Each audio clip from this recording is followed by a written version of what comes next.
Have you heard about the revival going on around the nation right now? With the news of revivals at Baylor, Ohio State, Purdue, recently as Asbury as well, there's something significant in the current youth culture that out of all the generation that have been told their whole lives, you can't do God and science, you're a prude or a bigot for believing fairy tales, you can't be biblically rooted and go to a big school. The numbers of late are reversing. This generation right now has reversed the consistent downward trend we've seen for decades of church decline. And the drive behind this is a real hope and desire for authentic relationship with God. They see Jesus as not their parents' religion, grandma and grandpa's.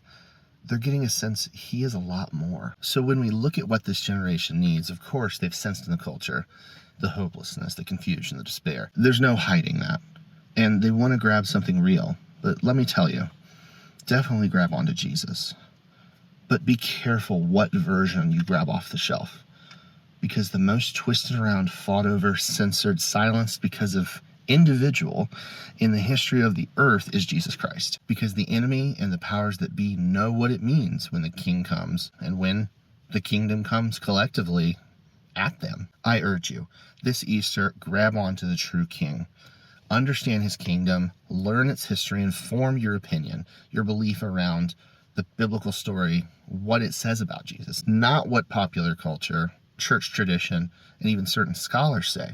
Test what the question is. Wrestle and meditate on what that means when you come across things that, are confusing, seem odd to you.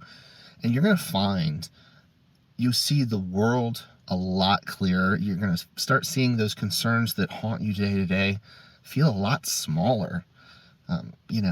Feeling the presence of God come over you as you start to have peace with who you are and who you are in the world in Him.